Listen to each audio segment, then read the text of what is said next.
Wonderful. I'm excited to introduce Caitlin Anderson to talk this morning on the topic of building trust and cohesion in teams.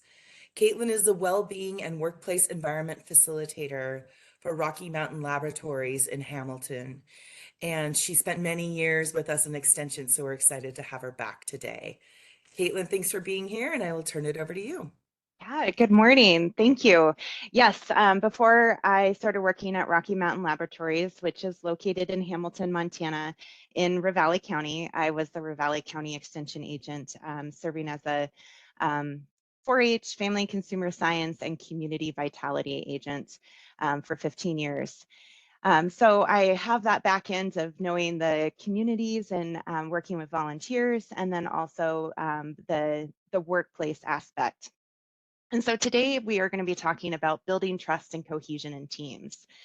And so hopefully by the end of this presentation, you can think about how you can flex your leadership lens a little bit to build that trust and see the benefits of it. So what exactly is trust? So according to Charles Feltman, he wrote The Thin Book of Trust. He says it's choosing to risk making something you value vulnerable to another person's actions, and really investing in that other person that hopefully they'll follow through with what you wish is accomplished. And so those who may know about Brene Brown, she has referenced it as a marble jar. That over time, it's not something that's just automatically given to people, but over time, you start to invest these small marbles into your marble jar. And and suddenly that trust, once you look back over the years or the time that you spent with that individual, that trust is built together. And of course, an action can take those big marbles out of the jar. And of course, that trust can slowly be depleted as well. So what exactly is cohesion? So cohesion is the act of sticking together tightly, especially with unity. And that's from the dictionary. And then Dr. Brene Brown shares that trust is that glue that holds that team together, that cohesion of the teams and organizations together. And so trust is the key to effective collaboration and positively is related to team outcomes, attitudes, information processing, and performance. Now, if you were to read this and think about your team, wouldn't anybody want to sign up and say, yeah, how can we get more of that? So added into to cohesion and trust is a term called psychological safety. And Dr. Amy Edmondson, she did a research in 1999 that really transformed this concept of psychological safety. It's been in the research literature for organizational leaders for over 50 years, but she was the one who really transformed it out of just like a laboratory setting and moved it into what does it look like in teams. And so psychological safety is a sense of confidence that the team will not embarrass, reject, or punish someone for speaking up. And it is a shared belief that the team is safe for interpersonal risk taking. And so we're using some similar terms with trust and with psychological safety. So here's though the difference. So trust is between another person. And so like on the left-hand side is whether or not you trust that individual. And psychological safety is that will the team trust me? And it's something that is similar, but you can have trust in one person and not psychological safety in the team. But you can have trust in the team, but not in individual, maybe people on that team. It's more of this, the one on one versus one as a whole. And both are really important to have. So when you're thinking about this, what happens when you don't have trust, cohesion, and psychological safety? And I bet we can all think of teams that you can say, yeah, this one works and this one doesn't. So I want to introduce you the spiral of unmanaged conflict. And this came from a course on core skills and strategies. I forgot to say that in my introduction that I am 2 weeks away from completing my 4th graduate class for completing a conflict resolution certificate with Kansas State University. And this is one of the first classes, and they talk about that at the very beginning of that unmanaged conflict, conflicts occurs in these differing and unexamined perceptions, values, and interests. And so that's what we cannot see. But what we can see is that a problem has emerged. And as the conflict goes unmanaged, we start to just cycle up and spiral up, and the conflict gets bigger and bigger and impacts more and more people. So then positions harden, and then the sides are formed. Judgments, biases, shortcuts that neglect the bigger picture start to appear, and perceptions become distorted. Relationships become fractured, and communication stops. Objectivity is lost as aggression and avoidance emerges, and then conflict goes outside of those involved. Uncertainty arises, and then a sense of crisis emerges. And then few constructive options are recognized for resolving the problem. And then um, the resources are now spent resolving the issue. So to think a little bit further about a conflict analysis, when we are in conflict, we have that trust and safety on one side of our power of trusting the other individuals, but then also that respect, it goes into that overall relationship and also your personal history and your personality. But overall, all four of these need to be working together to reduce that conflict as much as possible. And ultimately, it's the perception of our trust and our interest in resolving a situation. So the impacts of conflict is that it is inevitable. And so if you think you're not going to have it in your teams, it's going to be there, and it's actually a positive thing because it can create innovation and really challenge our thoughts and ideas. But managers spend 20 to 40% of their time addressing workplace conflict, and most successful managers spend more time on conflict management behaviors, which we'll be talking about here in a bit. And then unresolved conflict in the workplace is one of the largest reducible costs, yet it is also the least identified. So you as a leader, just thinking about the teams that you have, how much time are you spending on reducing that conflict? So if you do have effective conflict management, you can reduce stress, you improve health outcomes and reduce those health problems, increase perceptions of fairness and job satisfaction, increase pro-social behaviors, such as turning in your assignments and your work projects on time and communicating with each other. You have fewer incidents of employee theft and lawsuits, decreased job withdrawal or union activities, an increase in morale, increase in goal attainment, enhanced leadership effectiveness, and improved follower satisfaction. So another thing to put this into play is think about the magic ratio that you have with your colleagues and those that you have on your teams. So the Gottman Institute, they talk about relationships and more romantic relationships. But the magic ratio, I think, is applicable in any relationship that you have. Research shows that you need to have 5 positive interactions to 1 negative interaction with others in order to keep a positive relationship. So you may not be thinking about your romantic relationships or your teams, but think about all the positives that you have to the negatives. What would happen if you flipped that ratio? If it was 5 negatives to 1 positive? If you were to see that person that you had those negative interactions with, would you want to sit down to that conversation and think that positive things are going to happen? Or are you going to wonder, oh gosh, what do they have coming for me?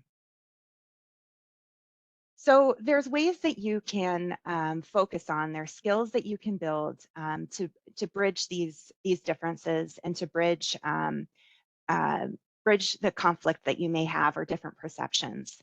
And there's intrapersonal skills, interpersonal skills, and intergroup skills.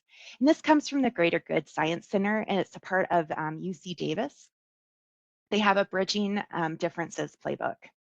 And so in that, for focusing on you, because it really does start with you and your perceptions on this team, it's important to put into practice the assumption of good intentions of others. Mindfulness is something that can also help reduce the conflict and reduce the way that you maybe react to a situation. Expanding your activities and expanding your view by experiencing new things and maybe getting into that growth zone a little bit more than staying in the comfort zone. Seeking and promoting counter stereotypical information, like challenging your thoughts, inviting that stranger that our gracious spaces that Pat Hughes shared with us this last spring, of just thinking outside of your perspective and focus on individuality and not on this group identity or this group think of that us versus them mentality. Interpersonal skills, I challenge you to listen with compassion and put people before politics.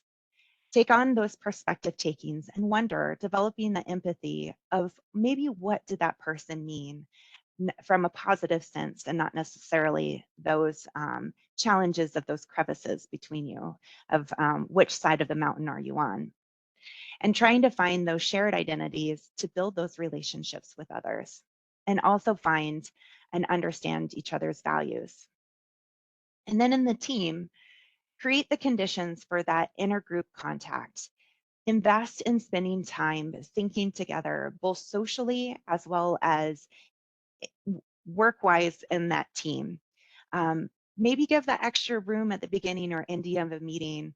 Probably would work better at the beginning, just to have those inner dialogues, just to get to know each other sitting around the table. Identify some common goals and know what you're investing in, and focus on solutions, not on identities.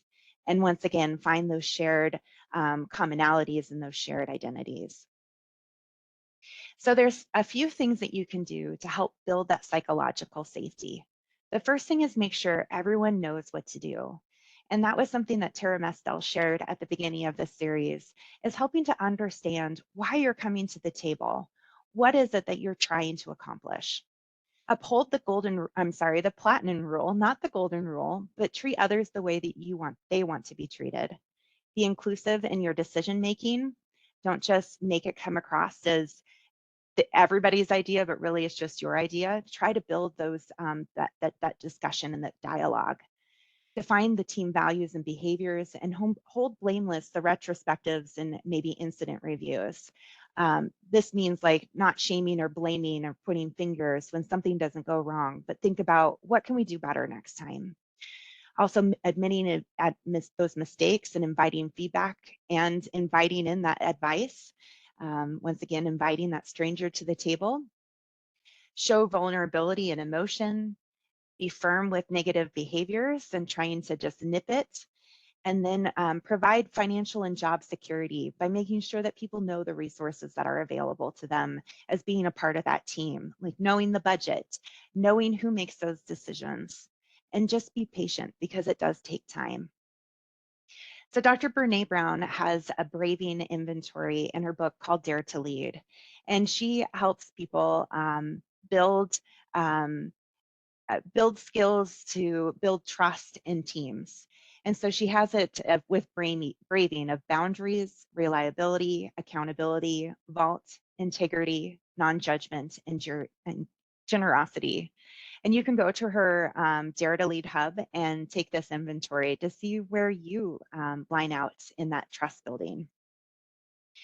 And so to put it into context, what would it look like to build that trust in teams? Here are some really simple interactives that you can do. Try to build those relationships with your coworkers and those in your team. Keep your commitments by returning phone calls and emails in a timely manner. Meet those deadlines or communicate when you can't meet them, and make sure that you do follow up and make sure that it doesn't happen again. Work to build trust with colleagues and be honest in communication. Check your attitude and bring that spirit that Pat Hughes talks about, and be present in those conversations. Be inclusive in your actions and communication, and help others develop on their journey.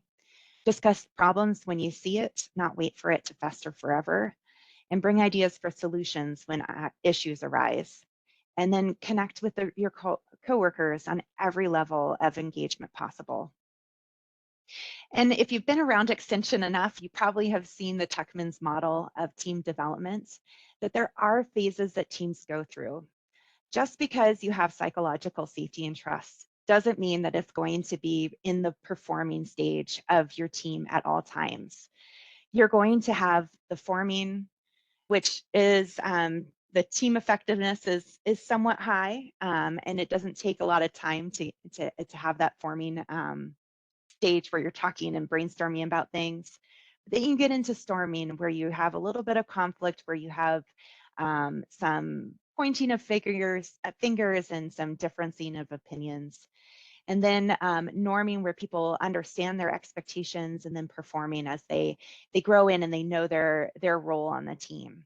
And anytime you have a new person that comes onto your team, whether that be in your work group or on a committee that you're on, you're going to have a structure change. You're going to have to try to build that trust and build that psychological safety, and have it on the forefront rather than a check mark of I'm done, I'm able to move forward as a leader. I mentioned at the beginning that it's important to reframe your leadership lens. Bowman and Dell have a book on the art of leadership, and they say that there's 4 frames of leadership. And this type, the trust and psychological safety, really leans into the human resource component and the symbolic leadership lens. So it's important to recognize that, yes, the human resource component of leadership is an important part of your leadership toolbox. And it's important to weigh in on the psychological safety and trust. But think about the other parts of that leadership toolbox that you have. And are you using the same tool, or are you shifting things around to get the results that you need on that team? And I believe that Katie and I and Ashley, we have some ideas for how we'll bring about this research or this leadership model for a potential Big Sky Big Leadership to go in the future. I mentioned that there was some values that we could grasp from Gracious Space. And so if you didn't participate in the Big Sky Big Leadership to go this last spring, here are the different topics that were presented, and each of these would contribute to building trust and cohesion on your team. And of course, the references, and this will be sent out in the slide deck. And so with that, oh my goodness, I did it exactly 20 minutes. Yes. What kind of questions do we have? Wonderful. Thank you, Caitlin. I'm guessing if folks are anything like me, you can see how any one of the things you shared with us could be a half day or a whole day, training, conversation, etc. So thank you for sharing so many different frameworks and models and ways to look at this. I'd love to hear questions. I imagine this sparked many. So please use the chat window and I will look for those. To get us started, while folks are typing those in, I'd love for you to talk a little bit more about a kind of a thread I saw through here was around behavior and your action and what you can do for yourself. So I wonder if you can just expand on the importance of, as you're building your team and conflict is arising, how you can stay centered in your own behavior Mm, and the things you can do and what you actually have control over versus what everyone else is doing wrong. yeah. I think oftentimes in conflict, we start to look at that other person of like, they're doing something wrong. They ought to do something different. But really it's looking at your skills and what you can contribute to that team. If you are noticing that you're constantly in conflict or noticing those conflict arising around you, um, on that team, it may be time to maybe look at a different way of how you want to spend your time. Maybe the focus that you're working on is not something that you need to, and find a different avenue.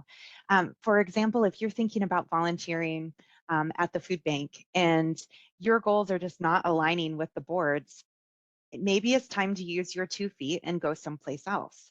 But it's also important to invest in yourself.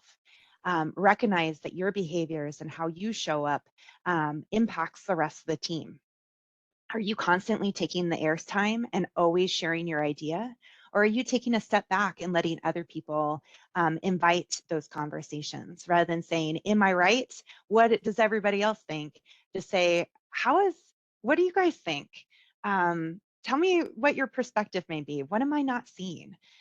It's creating that space for dialogue and opening up the doors for bringing diverse opinions to the table rather than trying to shut it down with a louder voice or, more concrete ideas. Did that Yeah. answer your question? Yeah, Hopefully. Okay. absolutely. Yeah, Absolutely. It's not so much a question as like a long discussion, right? it is. Any of this we could be spending a whole day on. Yeah.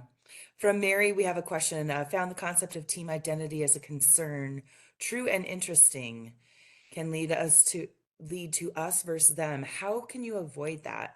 Most of the folks I work with think of team identity as positive only. Did Hmm. that make sense?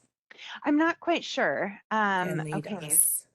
So, yes, I think in teams it can get an us versus them, Yeah. especially um, like I think about like around resources a lot, like, oh, we just don't have enough money for our team, or oh, we never have any airtime with the upper management.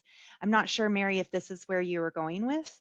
Um, how you can avoid that is maybe think about obstacles of maybe identify those obstacles that you may have and come up with solutions of how you can address it. Um, and so, Mary, please feel free to follow up if I'm not answering it. But let's say you feel like you don't have enough resources for your project, and that you're not getting, the money that you need to get something accomplished. And everybody's like, yeah, they ought to give us more money, or they just don't listen. Maybe think about ways that you can change what you're communicating.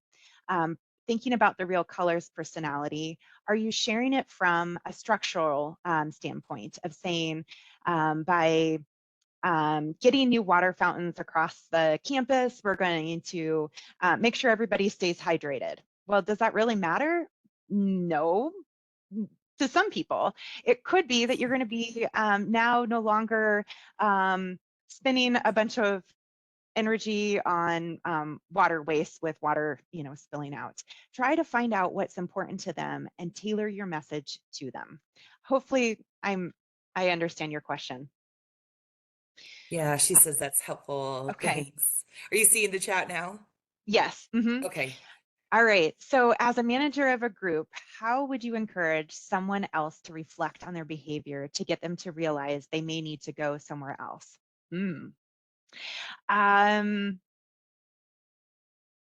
that can be tricky. It's based on your relationship that you have with that individual. So there's different to build psychological safety, it relies on relational leadership theories. And there's lots of different leadership models that are under that umbrella of relational leadership theories. There's transformative, there's in empowerment, there's didactic. So depending on your leadership style, but ultimately it is developing that relationship with that person and not calling them out in the group, but having those one-on-one conversations and building them as a leader, and start to maybe say, I notice that, let's say they talk all the time and they don't let anybody else share their ideas. You can share like, hey, I noticed that your ideas always seem to come to the table first. Um, and then maybe help them reflect on how that may be impacting others. And then depending on your role as a manager or if it's a volunteer board, your power, which is something that Dan brought up last week, is like who has the power to make decisions, who has the power to ultimately help this person move on from your group. So if it is you as a manager, that's when you need to start documenting behaviors and help see yourself as a coach to get them to where they want to be. So help change those behaviors to have the outcome that you want. Um, and and help them see if this is something that they want to, or maybe ask them, what do you hope to get out of this? And they may say, this is the crappiest job I've ever had. Okay, so what skills do you want to, and help develop their skills to maybe move into a different career path? Hopefully that helps answer your question, Molly. Well, what Or I'd love to just emphasize what I heard you sharing at the end there, Caitlin, is the power of asking questions, particularly when we're working with someone who's maybe had some difficult behavior, disruptive. Mm, I think our first inclination is very much to like let them know they have bad behavior. right. However, if you can often draw a lot out through the power of asking those questions Mhm, and having someone say that they're not happy and fulfilled here mhm. carries so much more weight than you trying to tell them that they appear to be happy and unfulfilled here. So, Exactly, and helping them notice. Like, I yeah, notice this. I notice that, you're not engaged, or I notice that what do you see? Is that helping them maybe identify the unknown that they may not be observing? Um, there's something called the jury window that might be helpful to you too.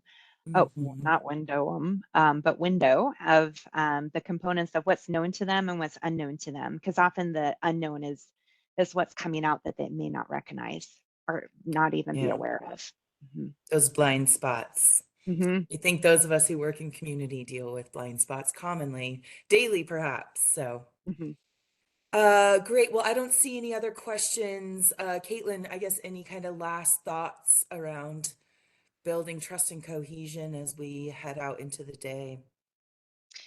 I guess my final thought with that is that trust really builds teams and really excites people to be a part of a concept and an organization. And so, if you can maybe refine your leadership lens to build that, oftentimes, when we get to meetings, we just think about the tasks that need to get done, which is good. But it's also important to think about those blues on your team and build those relationships with each other, because it will go a long way when people feel committed to that overall mission. Yeah, wonderful. Yes, it's a worthy investment, right, in Mhm. people and in the team. Um, Thank you, Caitlin, so much for being here and sharing your wisdom. She gave a little teaser of what we hope to bring back to you in the spring, diving deeper in conflict. We know that's a topic of a lot of interest for a lot of people. So, hoping to bring that back. Stay tuned. There's the link to these recordings from this series, the previous one. Don't hesitate to reach out to me or Caitlin or anyone if you want to talk on these topics more in depth. But thank you for being here and have a wonderful day and week. And we hope to see you in 2024. Thank Bye. you. Thanks all.